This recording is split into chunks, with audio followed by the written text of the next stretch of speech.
अस्सलाम वालेकुम dear students, I am Dastagir lecturer of chemistry from Pak region educational system. Dear students, हमने discuss किया था प्रीवियस लेक्चर में चार्ल्स लॉ को, ओके और हमने न्यूमेरिकल सोल्व किया था, उसकी डेफिनेशन और एक्सपेरिमेंटल वेरिफिकेशन देखी थी। और डियर स्टूडेंट्स, जो चार्ल्स लॉ है वो लॉन्ग क्वेश्चन है, बहुत इंपॉर्टेंट है, और जो हमने न्यूमेरिकल सोल्व किया था वो भी बहुत इंपॉर्टेंट है। ओके, आज हमने डिस्कस करना है derivation of absolute zero. Lecture number हमारा 5 है, चैप्टर नंबर 3 हमने स्टार्ट किया हुआ है गैसेस का, और डेरिवेशन ऑफ एब्सोल्यूट ज़ीरो को आज हम डिस्कस करेंगे, और quantitative definition of Charles law को भी आज एक्सप्लेन करेंगे। और प्रूफ करना है कि जो चार्ल्स लॉ है वो सेल्सियस स्केल को अबे नहीं करता बल्कि केल्विन स्केल को अबे करता है, और इंट्रोड्यूस भी करवाएंगे कि केल्विन स्केल क्या होता है। इज इट क्लियर जी? तो डेरिवेशन ऑफ एब्सोल्यूट ज़ीरो की डेफिनेशन, या फिर इसको हम कहते हैं जी quantitative definition of Charles law. At constant pressure volume of given amount of gas increase or decrease by 1/273 factor of its original volume at 0 Celsius temperature for every 1 Celsius rise or fall in temperature। कह रहा है कि अगर let's suppose कि 0 Celsius पे किसी gas का हमने जो गैस की अमाउंट ली है उसमें अगर 1 सेल्सियस ऐड करें या उसमें डिक्रीज़ करें, तो जो फैक्टर में डिक्रीज़ या इंक्रीज़ आएगा वो कितना आएगा? वॉल्यूम में डिक्रीज़ या इंक्रीज़ जो आएगा वो 1/273 फैक्टर से आएगा। कैसे मुमकिन है ये? फार्मूला हमारे पास VT is equal to V0 1 + T temperature over 273। VT यहाँ पे है dears volume of gas at temperature T, V0 है volume of gas at temperature 0 Celsius, और T यहाँ पे टेम्परेचर जो हम लेंगे वो सेल्सियस में। क्लियर? अब देखें कि हमारे पास जो ओरिजिनल वॉल्यूम है वो V0 है। अब हमने देखना है कि इसमें हम इजाफा करेंगे 1 सेल्सियस का या डिक्रीज़ करेंगे तो वॉल्यूम में चेंज कैसे आता है। मिसाल के तौर पर मैं कह रहा हूँ कि यहाँ पे जो T टेम्परेचर है 0 सेल्सियस पे पहले टेम्परेचर था, ऐसे ही है। अब 0 सेल्सियस और वॉल्यूम जो था उसका ओरिजिनल जो हमने लिया वो कुछ और था। अब हम क्या करेंगे कि इस टेम्परेचर में इजाफा करेंगे 1 सेल्सियस का। यहाँ पे मैंने 1 सेल्सियस का इजाफा किया है, और जो ओरिजिनल वॉल्यूम था 0 सेल्सियस पे जो ओरिजिनल वॉल्यूम था वो मेरा कितना था जी? 546। अब चूंकि टेम्परेचर का इजाफा किया है, पहले 0 सेल्सियस टेम्परेचर था, अब जो टेम्परेचर है वो 1 कर दिया है, ठीक है। तो क्या होगा इसका, जब हम एलसीएम लेंगे तो 273 से मल्टीप्लाई होगा और 1 प्लस करेंगे तो आंसर आ जाएगा 274, और 273 को जब 546 पे डिवाइड करेंगे तो आंसर आएगा 2 को जब हम मल्टीप्लाई करेंगे 274 से तो हमारा आंसर आ जाएगा 548 सेंटीमीटर क्यूब। देखिए, जब हमने 0 सेल्सियस पे टेम्परेचर हमने जब 0 सेल्सियस लिया था तो वॉल्यूम था कितना जी? 546। अब टेम्परेचर हम कर रहे हैं कितना जी? 1 सेल्सियस, तो हमारा वॉल्यूम कितना आ गया? 548 सेंटीमीटर क्यूब।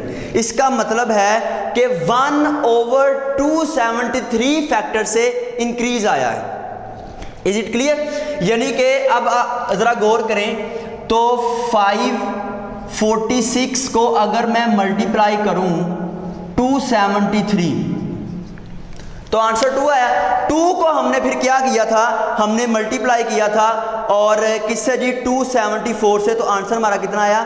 548 centimetre cube. यानी कि जब हम 1 सेल्सियस इंक्रीज हमने किया तो हमारा जो वॉल्यूम में इजाफा हुआ है वो पहले था 546, यानी कि वॉल्यूम में इजाफा हमारा कितना हो गया? 2 सेंटीमीटर क्यूब।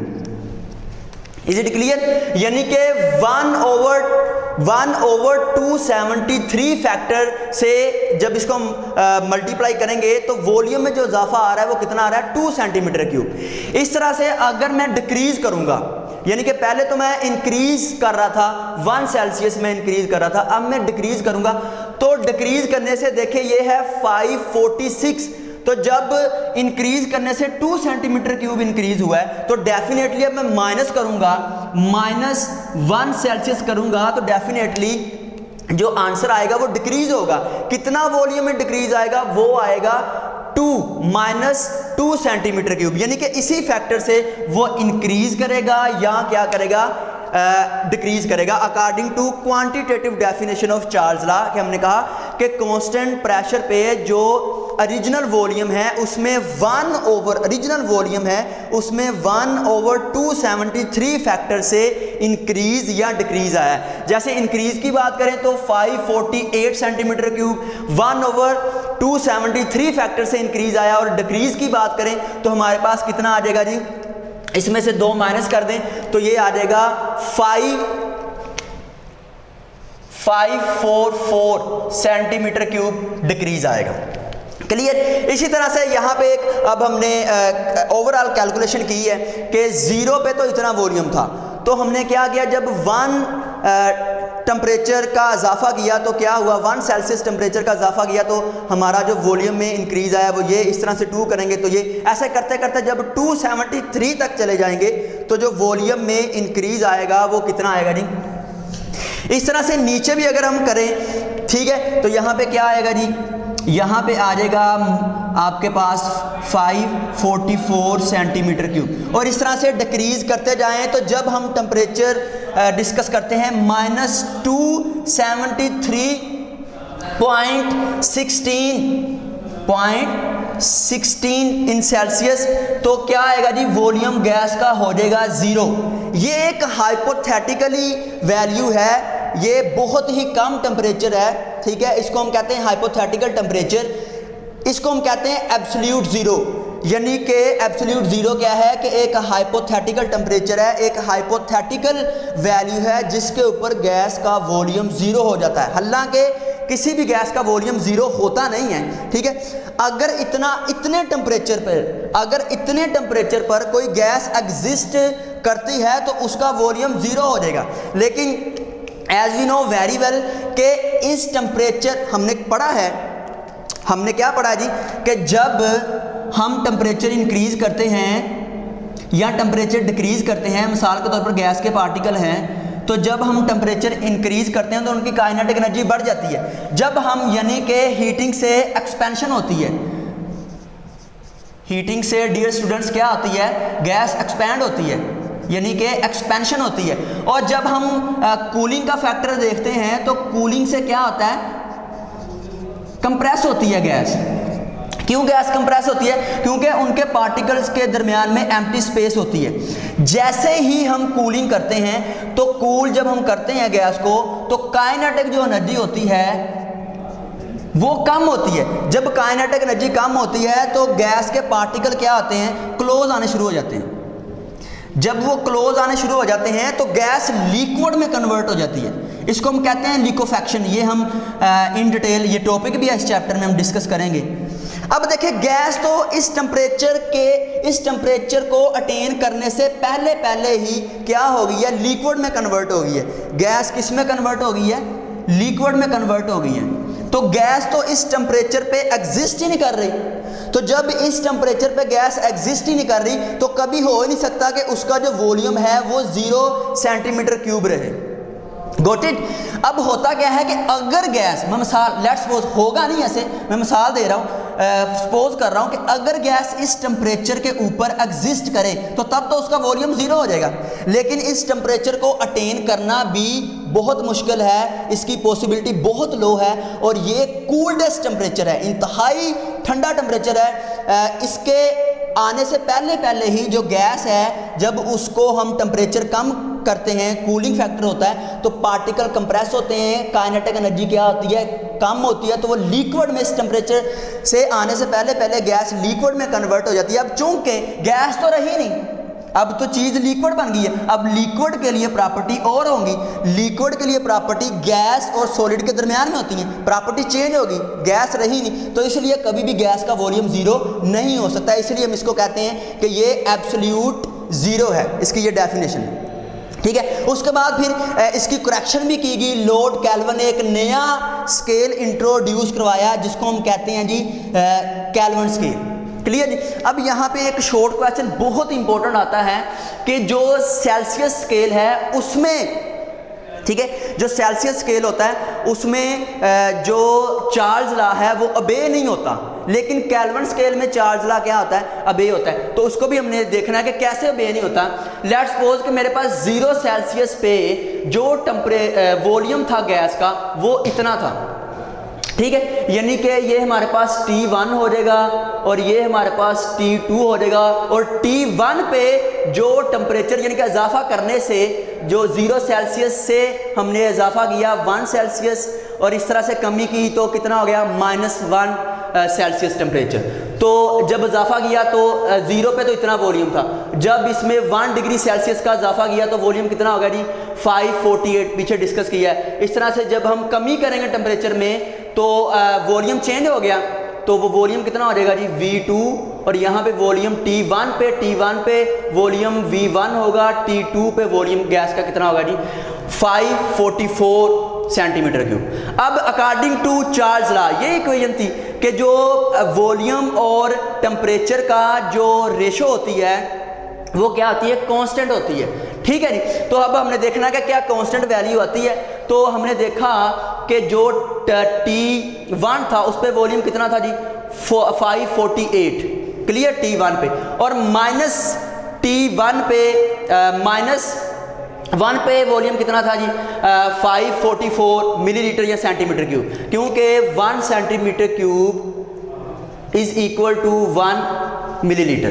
ओके, अब देखें कि अगर हम मिलीलीटर को मिलीलीटर से कैंसिल कर दें, सेल्सियस को सेल्सियस से कैंसिल कर दें, तो हमारे पास आंसर आता है 548, जो कि इक्वल नहीं है -544 के।